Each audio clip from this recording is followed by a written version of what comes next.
sejam muito bem-vindos a mais um episódio do Dona Baby. Hoje a gente vai falar aqui sobre um assunto muito pouco comentado, o puerpério. E certa vez eu li uma frase em que dizia que o maior enxoval é o enxoval emocional. E hoje eu tenho a honra de trazer aqui a pessoa que eu confio demais, ela é minha ginecologista, foi minha obstetra, então é uma pessoa que eu confio muito, é a doutora Laura Sobral. Laura, muito obrigada por ter topado. Eu queria que você falasse pra gente o que é, de fato, o puerpério. Oi, gente. Rafa, é uma alegria enorme estar aqui, reencontrar vocês, matar um pouco da saudade do pré-natal que foi do Lorenzo, que foi muito leve, foi muito gostoso poder participar. Então, o puerpério, ele começa após o nascimento do bebê e dura até 6 a 8 semanas. Esse período é o período em que a mulher volta ao que era antes da gestação. Isso, nos livros, né, é o termo médico que a gente chama, porque a gente sabe que a parte emocional, ela não volta em 6 semanas, em 8 semanas, ela demora mais, né? Então, a gente tá falando aí de alterações mais fisiológicas de corpo, mas não de mente, não de emoção. E eu acho que é por isso que é tão importante esse enxoval emocional. Eu acho que isso deveria ser falado na primeira consulta, porque a gente não está preparado para aquele turbilhão de emoções que é depois do parto. E geralmente as pessoas elas olham só o bebê. As pessoas chegam no hospital para olhar o bebê e esquece aquela mulher que está ali, parida, tentando entender aquilo tudo que está acontecendo, porque agora você não é mais filha, você não é mais esposa, você é mãe, você tem uma pessoa dependendo de você. isso, dependendo de você. E isso é muito difícil. Ter uma pessoa do seu lado que te apoia. E, na verdade, assim, uma família, né? Ter uma estrutura para passar por isso tudo é muito importante, né? Ter alguém que cuida de você para que você possa cuidar do seu bebê. Exato. As pessoas, elas querem cuidar do seu bebê, ao invés de cuidar da mãe para ela cuidar do bebê dela. Exato. E assim, o que você acha que acontece? Eu sei, né? Eu posso dizer agora com propriedade porque eu passei por isso. Mas o que você acha que acontece no corpo, as dicas que você pode dar, né, para as mães em relação a isso mesmo? Na gestação, existem várias mudanças fisiológicas que acontecem, né? Então, o organismo da gestante não é uma mulher com um bebê dentro da barriga, né? A fisiologia, ela muda completamente em vários sentidos. Então, a gente tem um coração que está acostumado a bombear uma quantidade de sangue, né? Que aí, numa paciente de em média 70 quilos, seria 5 litros, e na gestação isso aumenta em 50%. Então, essa mulher passa a ter quase 7,5 litros de sangue para o mesmo coração bombear. Depois que esse bebê nasce, esse coração volta a dar conta de bombear menos sangue. E isso acontece com vários órgãos. Então, o pâncreas, né, a questão da liberação de insulina. A gente sabe que a paciente gestante, ela tem uma resistência insulínica aumentada, que é normal, né? Que existe um hormônio lactogênio placentário da gestação que faz isso. Depois que esse bebê nasce, esse corpo ele tem que entender que isso não existe mais. Então, são várias alterações. Tem aí a alteração que a paciente vê, que seria na mama. Então, essa mama ela vai ficar mais engurgitada, ela vai ficar mais dolorida, ela pode, às vezes, ter até um calafrio quando tem a pojadura, a saída do leite. Essa mama ela pode ficar um pouco mais machucada, porque o mamilo ele é sensível, e quando essa criança vai ali abocanhar e sugar, pode machucar nos primeiros dias, principalmente se a pega não estiver correta. Essa paciente ela vai ter um sangramento logo depois do parto. Esse sangramento ele pode durar aí alguns dias, né? Então, a gente chama de loqueação. Algumas pacientes vão ter uma loqueação um pouco mais prolongada, outras um pouco mais rápida. Esse útero, ele volta ao tamanho original dele. Então, se a gente pensar que o útero, ele seria mais ou menos, né, do tamanho de uma mão fechada, e ele expande para caber um bebê, depois ele tem que voltar para o tamanho original dele. Então, isso vai dar cólica. Essa paciente ela vai sentir cólica, independente se o parto é normal, se o parto é cesariana. Ela vai ter retenção de líquido. Então, principalmente na gestação e no pós-parto, ela tem essa retenção de líquido. Isso tudo vai voltando aos pouquinhos. Então, da parte orgânica, né, do corpo, várias coisas vão acontecendo nesse período aí de até 6 semanas. Por isso que a gente também fala para paciente, né, fazer um repouso relativo, né, não é um repouso absoluto de ficar em cima da cama, mas não é para ela fazer esforço, né, ficar abaixando, levantando, limpando casa, dando banho em cachorro, ativa, passeando, atividade física, atividade sexual. Não, ela precisa ter o tempo do resguardo, respeitar o organismo dela e para ela também poder cuidar dela e da criança, né? Porque já é difícil, né? Viver tudo isso, ainda tem a queda dos hormônios, que mexe muito com a questão emocional e psicológica. Eu lembro que assim que você tirou o Lorenzo de mim, ele era muito grande, eu bem pequenininha, eu senti um alívio, assim, imediato. Me senti assim, ufa, deu aquele alívio. Só que depois que ele saiu e cortou aquele cordão umbilical, eu senti um vazio muito grande. Um vazio emocional, por ele não estar mais comigo, e um vazio realmente de vazio fisiológico. Então, assim, eu senti uma dificuldade até mesmo de caminhar. Eu sentia que a minha perna, ela não andava mais como andava antes, porque eu estava sentindo falta daquele barrigão todo, né? Agora são pessoas distintas e tem uma assim, normalidade de, assim, quanto tempo dura esse puerpério? Isso não tem uma resposta, né? Acho que depende de cada pessoa Depende e de cada como pessoa. ela foi, como é que ela teve essa bagagem, como que foi construída essa bagagem ao longo do tempo, né? Sim. Acho que é isso, né? Laura, e agora sim, vamos falar um pouco sobre esse lado invisível, né? O lado que a gente fala muito pouco, que é o corpo, mente e alma. Existe uma alteração hormonal muito significativa, né? Então, quando a gente, logo depois do parto, clampeia o cordão, o bebê nasce, tem uma queda brusca de hormônio, né? Do estrogênio, da progesterona, dos hormônios da gestação. E, por outro lado, aumenta a prolactina, a ocitocina, né? Que são os hormônios que fazem vínculo com o bebê, que estão relacionados ali à amamentação. E isso faz uma montanha-russa emocional na paciente, porque ela não se reconhece mais como indivíduo, como ela era antes, e ela ainda não se reconhece como mãe. Então, ela tem dificuldade ali no processo de cuidar do bebê, ela tem medo de fazer alguma coisa errada, principalmente para aquelas mães de primeira viagem, e ao mesmo tempo ela esquece um pouco de quem ela era antes da gravidez, né? Com todas as mudanças que vão acontecendo na gravidez, principalmente a mudança do que ela faz, né? De como a vida dela funciona, né? Do que ela tinha como hobby, do que ela programa, do dia a dia, da rotina dela, essa mudança de rotina. Se ela era uma pessoa que trabalhava muito e de repente ela dá aquela parada porque o bebê vai nascer. Então, tudo isso tem um impacto.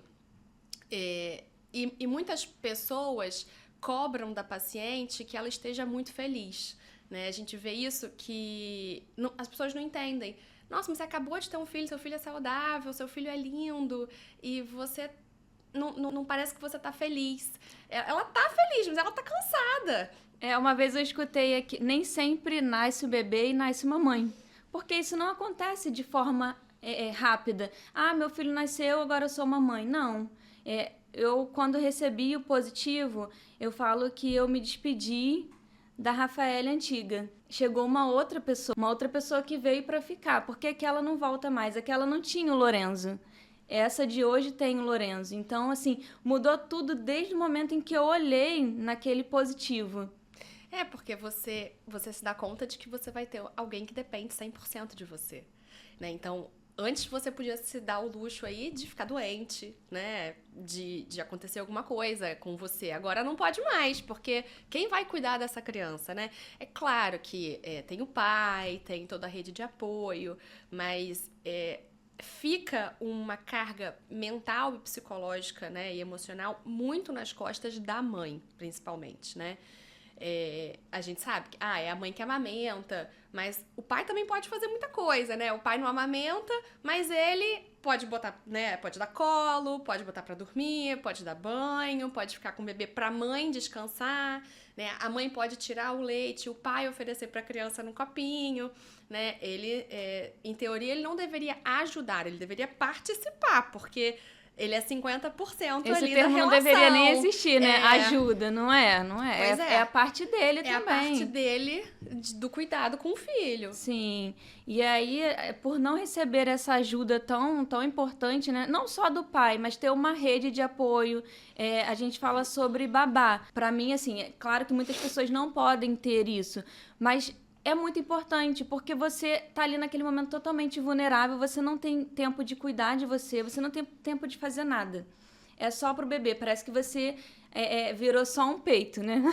Então eles te entregam o neném e você fica ali cansada, amamentando, e você às vezes não consegue descansar, você não consegue se olhar no espelho. Ou quando você se olha, você se vê totalmente assim, desfigurada, não é você, né? Então eu sempre falo, faz coisas mínimas, né? Passa um batom, se olha no espelho, passa um batom, porque você vai se sentir assim muito, muito melhor, né? Sim, eu falo muito com as pacientes, procura revezar, né? Com o seu marido, com a sua mãe, né? Se você tiver uma rede de apoio, ou se for uma rede de apoio paga, né? Se for uma babá, se for alguém que você confia, você precisa também descansar e tirar algum tempo para você. Então, não adianta. Porque às vezes a paciente fica, ela e o marido acordaram a noite inteira, vão ficar os dois exaustos. Então não tem como. Então vocês têm que revezar, fazer horário. Um dorme de tal horário até o outro horário, né? Deixar também o parceiro participar, né? A parceria. Porque às vezes a paciente, ela toma pra ela aquilo. Então ela acha que o outro não vai fazer tão bem feito quanto ela faria. Então o pai pega pra trocar fralda, né? Ou a mãe dela, ou qualquer outra pessoa, e ela acha que não vai trocar direito, acha que não vai limpar direito, acha que a criança vai ficar assada, que não vai passar a pomada direito, e acaba que a pessoa que tá tentando ajudar desiste com o tempo. Não vou fazer porque ela já vai falar que tá errado mesmo. Então, deixar que os outros ajudem também, né? Isso é importante. Sim. E foi exatamente o que aconteceu, assim, comigo e com o Leonardo, né? A gente foi pro hospital e a gente não tinha esse combinado. Olha, eu vou dormir e você fica com o neném. Então, acabou que os dois ficaram acordados. Durante os 2 dias em que eu fiquei no hospital, estavam os dois exaustos, porque ninguém dormia. Ele falava, não vou te deixar sozinha, mas eu falava, não, deixa, né, assim, você descansa, depois eu descanso. Então, a gente não teve esse combinado, e é muito importante essa conversa. Gente, tem que conversar sobre tudo. Tem que falar sobre tudo. Antes de ir pro hospital, tem que falar sobre o hospital, tem que falar sobre as tarefas, como vai ser dividido, quem vai ficar com quem. Isso é muito importante. Sim, isso é importante colocar limite também.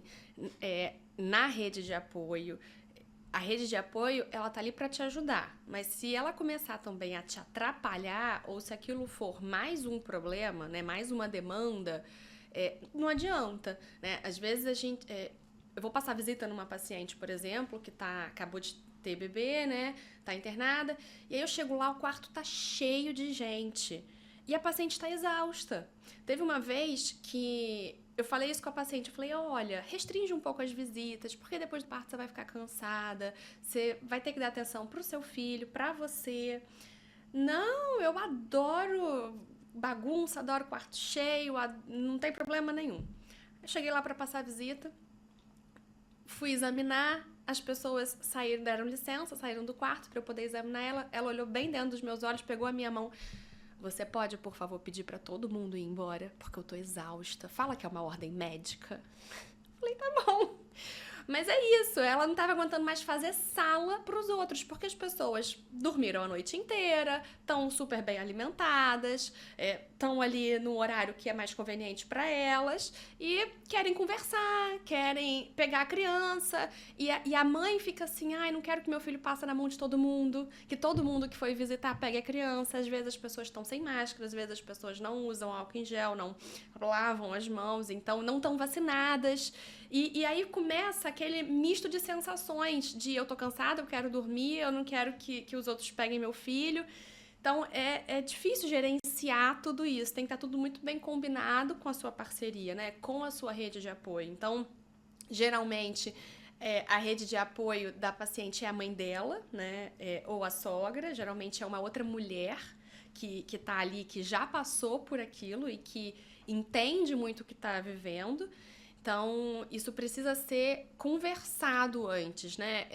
Com a melhor maneira de você ajudar aquela pessoa, aquela mulher que acabou de parir. Eu acho que entender que a visita não é só pro neném. Não é pro neném, gente. Tem uma mulher ali que acabou de parir, tá emocionalmente frágil, né? Então, se você for ali só pra olhar o bebê e não olhar ela, é melhor nem ir. Eu prefiro, assim, que nem vá, né? Porque oferecer uma ajuda, porque às vezes a pessoa não tomou uma água. A pessoa não tá ali só olhando o bebê, conversando com todo mundo, ela não conseguiu tomar uma água, ela não conseguiu descansar. Então pega um copinho de água, chega nela, entrega. Isso quando não cobra que ela te sirva água, Exato. né? Porque ainda tem esse tipo de visita. A visita que chega, não tem um cafezinho, não? Não tem um nada bolinho? Eu quero um copo de água. Pô, a mulher tá lá, né, inchada, com as pernas um pouco demasiadas, sentada, amamentando. Aí ela tem que levantar, ir na cozinha, pegar um copo de água, fazer um café, arranjar um bolo pra servir pra alguém.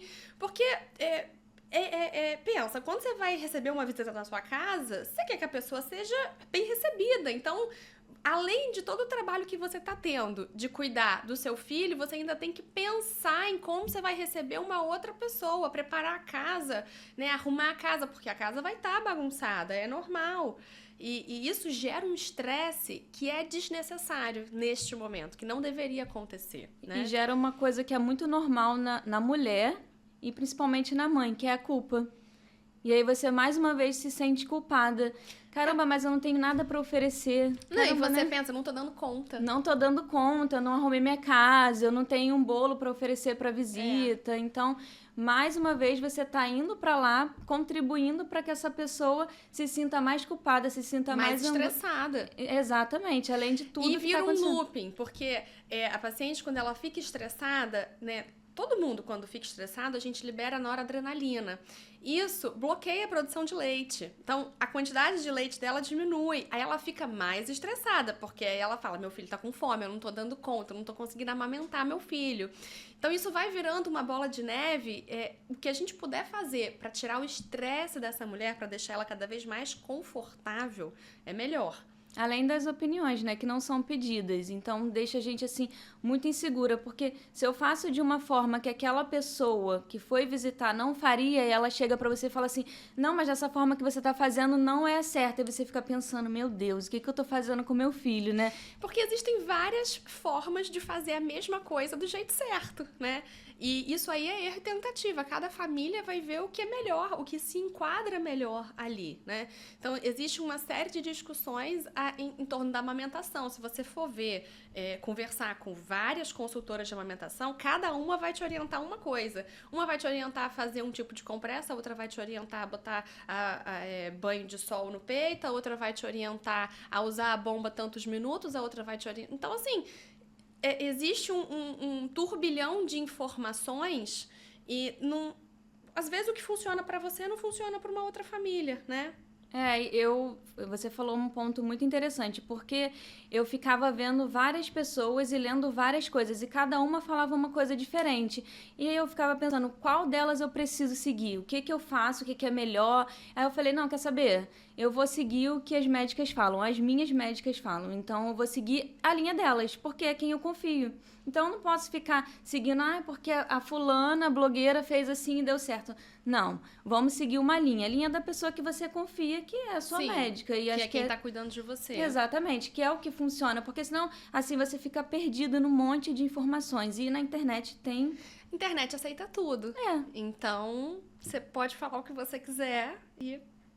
aí você fica muito perdida com isso. E vai contribuindo para muitas coisas, né, Laura? Então, assim, a gente fala do puerpério, mas a gente não tem como não dizer sobre a depressão pós-parto. Existe o baby blues e existe a depressão pós-parto, né? O baby blues, ele é muito comum. Ele vai acontecer aí por volta do 3º ao 10º dia do nascimento do bebê, que é uma oscilação de humor. Então, a paciente, ela olha pro bebê e ela chora. E ela, às vezes, nem sabe por que ela tá chorando. Às vezes, ela tá muito bem, muito animada, muito feliz, apesar de todo o cansaço. E, de repente, ela começa a chorar. E ela fala assim, nem ela entende o que ela tá sentindo. Se você perguntar pra ela, por que você tá chorando? Ela não sabe. Ela fala, eu não sei. né? E por várias questões, assim. Eu já tive paciente que na consulta de retorno depois do parto, o marido precisava viajar, não conseguia acompanhar, e ela começou a chorar por causa disso, porque ela não queria que outra pessoa acompanhasse ela na consulta, ela queria que o marido fosse. Então ele desmarcou a viagem, era uma viagem a trabalho, enfim, mas para poder acompanhar. Então isso é um exemplo de coisas assim que a gente poderia achar bobo, mas que para aquela paciente que está numa situação extremamente vulnerável, não é. Quando a gente fala de depressão pós-parto, já é uma coisa que precisa de um acompanhamento médico, já é uma tristeza profunda. É uma paciente que ela tem dificuldade de criar um vínculo com o bebê. A tristeza é tão grande que você vê que é uma paciente que às vezes não tira foto com o bebê ou não tira foto do bebê. Ela tem dificuldade de criar o vínculo. É uma paciente que às vezes ela não amamenta. E não é que ela não quer, ela não consegue criar esse vínculo com a criança. Então, aí você precisa de um acompanhamento tanto do obstetra, né, do ginecologista, quanto de um psiquiatra também, de um psicólogo, né, e sempre do lado do acolhimento, porque as pessoas cobram a felicidade da puérpera. E você não pode abordar alguém que está em depressão por esse caminho, né? Nossa, mas seu filho é perfeito e você tá com depressão pós-parto? Porque, olha, o filho de não sei quem nasceu com isso, nasceu com aquilo, tá na UTI e essa pessoa tá muito melhor que você. Então, nunca pode ser por esse lado da comparação, né? A gente tem que ir pelo lado do acolhimento, entender o que essa mulher tá sentindo. E cuidar, né? Cuidar dela, para que ela fique melhor para cuidar do bebê. Laura, você acha que existe alguma terapia alternativa que ajude a pessoa a passar por esse período de puerpério? Sim, existem vários profissionais que estão capacitados e que atuam aí nessa fase perinatal, tanto na gestação quanto no puerpério, né? Hoje em dia, a sociedade, as pessoas, a gente está cada vez mais ansioso, né? Tá todo mundo cada vez mais estressado, mais ansioso, é muita informação. Parece que os dias passam muito rápido, que a gente não está dando conta de fazer tudo que a gente precisa. E esse período de gestação e de puerpério, com essas oscilações de humor, é uma janela muito importante, terapêutica, para a gente acessar do psicológico. Então, existem profissionais, psicólogos, que são voltados para essa área. E você ter esse acompanhamento da gestação, entender as mudanças, tanto físicas quanto as mudanças mentais, emocionais, esse misto de sentimentos que vai surgindo, e você levar isso para o puerpério, isso é muito importante. Eu acho que é muito importante mesmo, e pegando o gancho e falando sobre a rede de apoio, que é tão importante. A gente falou um pouquinho sobre isso, mas eu acho que é muito bom a gente frisar, porque às vezes as pessoas acham que isso é uma bobeira, que não precisa ter um marido ou, né, a pessoa cuidadora ali junto que esteja capacitado também para te ajudar. Isso faz todo sentido, né? Porque uma pessoa que tem uma ajuda, que tem uma rede de apoio, é uma pessoa que vai passar com muito mais facilidade por esse período, que é tão conturbado. Sim, com certeza. Eu tenho algumas experiências, assim, no consultório, né, de pacientes que conversam muito, me contam muito, e acaba que as consultas pós-parto, elas são meio que sessões de terapia, assim.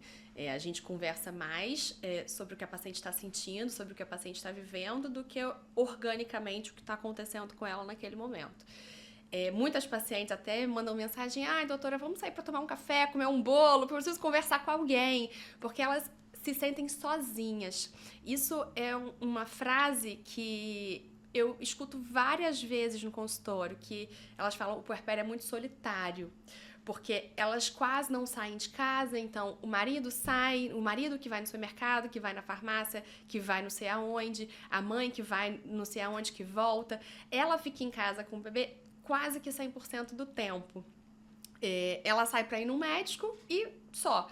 Então, ela acaba se sentindo muito solitária, mas todas passam por isso. Então, acho que além da rede de apoio ali na casa dela, ela tem um grupo de mães que estão passando pela mesma situação, deve ser muito bom. Existem alguns grupos, né, que já já existe no Rio, por exemplo, vou até citar aqui a Casa Colo, que é um grupo criado por 3 enfermeiras e uma psicóloga.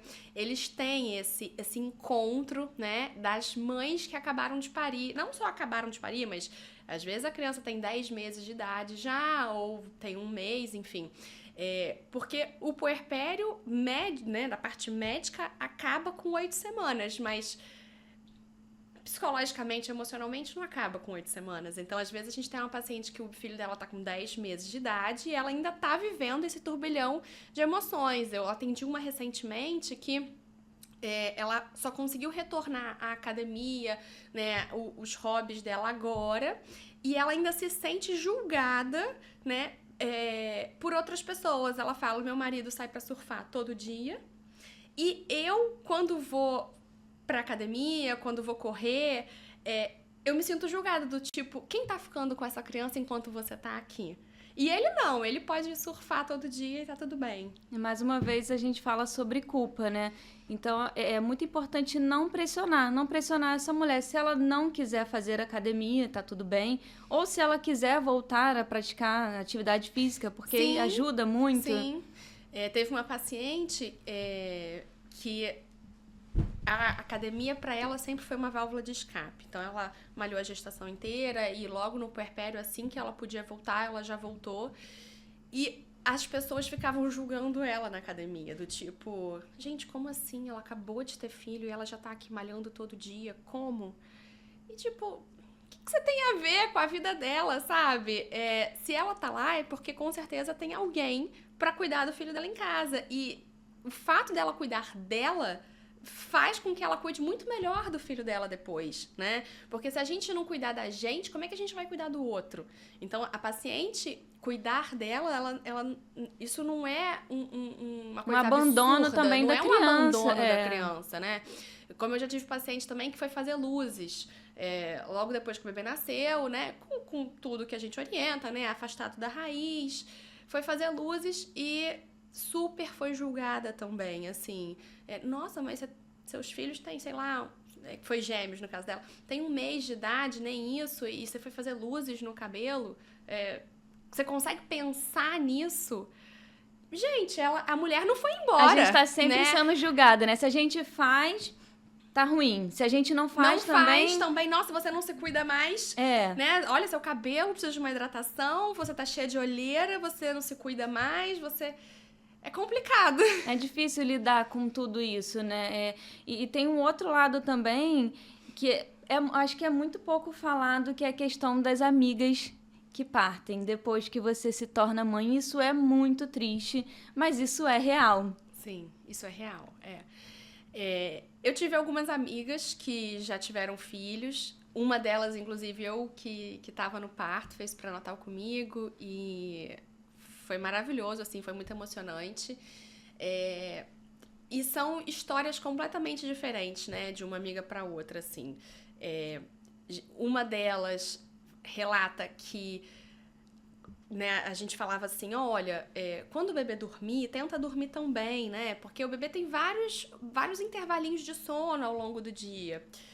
E aí ela fazia justamente isso. Então... ela amamentava, trocava a fralda, o bebê dormia, ela ia lá e dormia junto, tirava um cochilo. E a mãe dela falava assim, não, você tem que dar conta. Quando ele dorme, você tem que lavar a roupa, você tem que arrumar a casa, você tem que lavar a louça, você tem que dar conta. E ela ficava assim, né, no nosso grupo de amigos, assim, gente, eu tô exausta, como assim? Não tem como, né? Teve uma outra amiga nossa, né, do mesmo grupo, assim, que depois que teve filho, a mãe dela foi ajudar. Mas aí era ajudar do jeito dela, né? Isso é uma outra questão, que às vezes a pessoa que está ajudando, ela não quer ajudar do jeito como a paciente gostaria de ser ajudada. Ela quer ajudar do jeito como ela acha que deve. Então, às vezes você vê, a paciente não quer dar chupeta para a criança, mas a mãe dela quer que ela dê chupeta para a criança. A paciente não quer fazer alguma outra, né? Quer que seja feito de algum jeito. E a mãe vai lá e não, tem que ser feito assim, tem que ser quando feito a mãe assim. fala, não, mas na minha época não era assim. Não mas, era gente, assim. As coisas mudam. E aí Isso gera um problema de confiança, porque a paciente não descansa porque não confia em deixar o seu filho com aquela outra pessoa que tá ali para ajudar. Então, porque fica com medo de fazer alguma coisa que não gostaria que fosse feito. Então, e além de tudo, assim, tem essa questão da amizade, porque os horários mudam, né? Então, se você tá acostumado a sair à noite, ou se você tá acostumado a sair sem hora, né?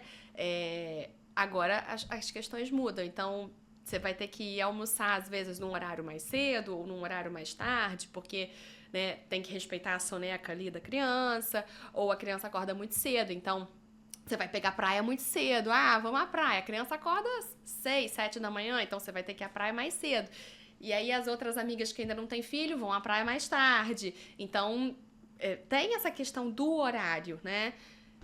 Eu acho que é exatamente isso. A gente se sente, eu falo a gente porque agora eu posso dizer porque eu vivi isso tudo, né? A gente se sente triste, se sente culpada, mas eu vi na verdade um vídeo da Fernanda Rodrigues em que ela fala que a vida é como se fosse uma estação de trem, em que essas amigas elas vão chegar, em determinado momento elas precisam ficar naquela estação porque elas não vão te acompanhar, porque agora você é mãe, você tem outras prioridades. E novas amigas vão surgir. Outras pessoas vão surgir com o mesmo objetivo, que são pessoas que têm filhos, né? Então, outras pessoas vão surgir. E essa questão da amizade é muito amplo, porque você vai ter uma amiga para cada situação. Às vezes você tem uma amiga que é amiga da academia, que é amiga que vai malhar com você, mas você não consegue fazer mais nada com essa pessoa por uma questão de horário, de gosto, né? De afinidades. Vai ter aquela amiga que é amiga do trabalho, que você adora trabalhar com ela, mas que você também não consegue, às vezes, sair pra tomar um chopp, não consegue, mas você adora trabalhar com ela. Vai ter aquela amiga que é amiga da saída. Ah, não, essa amiga eu adoro sair pra conversar, pra desabafar, né? Então, tem isso também, né? Você ter uma amiga pra cada situação, assim, na sua vida. E com a maternidade tem muito isso. É aquela amiga que, às vezes, tá vivendo a mesma coisa que você naquela fase, então, que acabou de ter filho, ou que tá gestante, ou que já teve e a criança tá maiorzinha, mas é uma amiga que entende o que você tá vivendo, né?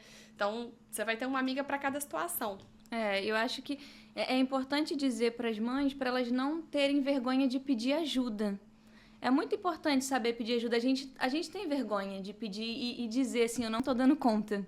Eu tive muito isso, mas acho que é muito importante. É muito importante porque você também dá espaço pro outro poder te ajudar. Porque o outro, às vezes, ele fica ali, eu não sei se eu posso, até que limite eu posso chegar ali. E quando você sinaliza e fala, não, eu realmente estou precisando, é mais fácil. Eu acho que seria interessante a gente dar para as mães algumas dicas, né, de como passar por esse período. Sim. Para aquelas pacientes que gostam de ler, né, eu gosto muito de ler e eu indico alguns livros, assim, né, que eu acho que ajuda muito quando a gente lê que outra pessoa vivenciou aquilo, ou até mesmo numa história que pode ser fictícia ou não, a gente consegue, acho que passar por aquela situação de uma forma mais tranquila. Então, tem alguns livros, e aí, sem nenhum conflito de interesse, né, que eu gosto bastante. Um deles é o 60 Dias de Neblina. Não sei se você já leu. Tem um que chama As Pequenas Alegrias. É uma autora francesa. E fala muito sobre mãe de UTI também, né? Uma criança que precisou nascer um pouquinho mais prematuro, e aí é um outro tipo de puerpério, né? Porque o puerpério, ele já é difícil dando tudo certo. Exato. Mesmo que dê tudo certo, mas você precise passar pelo CTI neonatal, é um outro cenário, né? Porque aí, além de todas essas questões que a gente já falou, tem o medo de dar alguma coisa errada, né?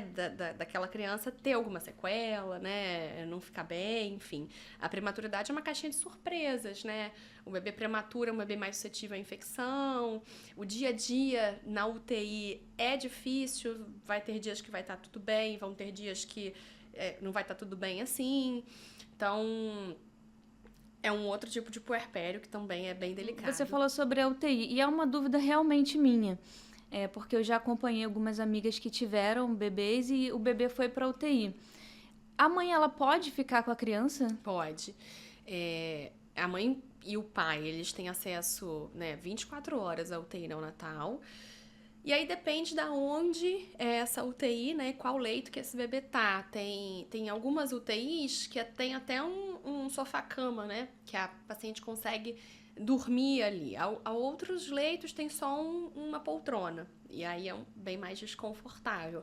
Mas o pai e a mãe, eles conseguem ficar o tempo que quiserem ali com o bebê. É porque eu já escutei algumas histórias em que a mãe, ela era impedida. Então, ela ia como uma visita nesse lugar. Não. Entendeu? É muito importante a gente dizer que você pode ficar. Sim, pode ficar.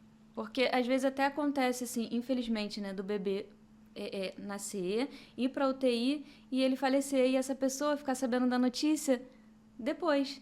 Ela não tá ali, não tá naquele momento com a criança. E por não saber que ela pode, ela tem o direito de estar ali. Ela tem o direito de acompanhar. Acho que é isso, né, Laura? Eu queria mais uma vez frisar sobre a importância da ajuda, sobre pedir ajuda e às vezes até mesmo contratar essa ajuda. É muito importante você ter com quem contar, além da sua família, né? Porque a gente sabe que nem todo mundo vai poder estar com você o tempo inteiro. Vai poder estar com você durante o período em que você precisar. E é importante ter uma ajuda contratada de pessoas e profissionais capacitados para isso. Sim, e respeitar o seu processo, né? Então, entender que você tá exausta mesmo e que essa ambivalência emocional de hora tô feliz, hora tô triste e, às vezes, até um sentimento de arrependimento passa pela cabeça dessa paciente, né? Que é uma coisa que ela tem vergonha de dizer, né? Nossa, como que eu vou dizer, eu vou verbalizar que eu tô arrependida de ter tido um filho, né? Então, mas isso passa pela cabeça de algumas pessoas. E tá tudo bem, porque realmente ela se despede de uma vida que ela tinha antes e que era muito boa, para uma nova etapa que vai continuar sendo muito boa também, mas existe essa fase de transição. Então, ela entender que esse processo ele é normal é importante. E claro, alguns sinais de alerta, né, devem ficar para as pessoas. Então, se você percebe que você tá, né, muito triste, que você não tá conseguindo criar vínculo com essa criança, você precisa procurar ajuda, né? Então, ajuda que eu digo assim, ajuda médica, né? De um psiquiatra, né? Contar isso pro seu ginecologista, pro seu obstetra é importante, porque aí a gente já tá falando de uma depressão pós-parto, né? Pra gente finalizar, mas contar uma história, eu tive uma paciente que ela não menstruava depois, ela ficou 1 ano e meio sem menstruar por conta de depressão pós-parto. Então, ela teve o bebê de parto normal, ela amamentou os 6 meses, e aí os 6 meses ela não menstruou, estava amamentando, o que não é uma regra, né? A gente sabe que as pacientes que amamentam, elas podem não menstruar, mas muitas menstruam. Só que ela terminou o período de amamentação exclusiva, a criança começou a introdução alimentar, ela desmamou essa criança com em torno ali de 10 meses de idade, e ela não voltou a menstruar. E ela a gente investigou, né? Será que é uma menopausa precoce? Será que o ovário, né, começou ali a falhar, né? E não, ela tava com um quadro depressivo tão importante que fez um efeito que a gente fala hipotalâmico, né? Fez uma menorreia hipotalâmica que bloqueou todo o eixo dela, né? Hipófise ovariano. Então, ela só voltou a menstruar 1 ano e meio depois, quando ela começou a medicação antidepressiva. Então, foi assim, parecia que foi milagre. Ela começou o antidepressivo, no mês seguinte ela menstruou. Então, é uma coisa que é séria, né? Essa paciente, ela enfrentou muitos desafios, assim, de quase separar do marido, né? De dificuldade de ligação com os filhos, de vínculo com os filhos, né? Ela já tinha outro filho antes, esse já era o segundo. Então, é uma coisa que a gente precisa ter esse olhar, né? Para essa paciente que demonstra sinais de que foge da normalidade o que ela tá sentindo, né? É uma paciente que ela não alterna felicidade e tristeza. É uma paciente que ela fica só na tristeza o tempo todo, né? E isso não é normal. E é por isso que é preciso acho que tem que ser munida realmente de informação, porque só a informação que você vai conseguir identificar se é um cansaço, porque você falou agora sobre você olhar às vezes para a criança e falar assim, meu Deus, o que eu fiz? Então, assim, a noite, ela é cruel. E você quer dormir... E a noite é solitária. É solitária. E a criança tá ali do seu lado, tá chorando. E você pensa, meu Deus, o que eu fiz? Eu conseguia dormir, agora eu não consigo mais. Mas isso é um cansaço. E né? além da noite ser solitária, você não vê fim. Porque eu, como médica, né, as pessoas falam assim, mas você tá acostumada a não dormir. Não, peraí, eu tô acostumada a ter hora pra entrar no hospital. Às vezes eu não tenho hora pra sair, porque depende de quando a criança vai nascer. Mas depois que aquele parto acontece, eu vou pra minha casa e descanso. Né? É diferente. O plantão, ele tem hora pra começar e ele tem hora pra terminar. Agora, as noites em claro com a criança, muitas vezes não, porque filha pro resto da vida. Então, a não ser que você tenha uma pessoa pra dividir ali com você, não termina. Aquele plantão, ele é interminável ali com a criança, entendeu? Então, você tá com a criança de noite, você olha assim da janela, todas as luzes apagadas. Você fala, gente, só eu tô aqui acordada, não é possível. E até quando isso vai durar? E até quando isso vai durar? Essa é uma pergunta clássica, né? Até quando isso vai durar? Porque a fase do recém-nascido, ela passa e você pensa, agora vai dar certo. Mas aí vem os saltos de desenvolvimento. Isso, que é bem difícil. Então, assim, precisa ter informação pra você saber, será que eu tô só cansada? Porque às vezes você tá só cansada, você só precisa dormir e depois você fica bem. Ou será que é algo que realmente preciso de ajuda, né? Sim, e a parceria, né, o parceiro, a parceira, a mãe, a família, também entender isso, né? Outro dia eu tive no consultório um casal que já tinha 6 meses que o bebê tinha nascido. E ela sentou na minha frente, assim, e começou a falar que ela estava muito preocupada, porque ela tinha que voltar a trabalhar, que aí já é um outro assunto, né? Voltar a trabalhar com um bebê pequeno. E que ela não sabia como é que ela ia dar conta. E o marido, olha, ela está descontrolada emocionalmente. Então, assim, coitada, Nossa. Né? Ela falou, Laura, eu vou separar. Daqui a pouco... me ajuda, porque daqui a pouco eu vou separar, assim, eu não tô dando conta, eu realmente estou descontrolada emocionalmente, porque ele falou, é verdade, eu tô com altos e baixos que eu preciso de ajuda. Eu acho que a gente vai precisar de uma parte 2 desse podcast.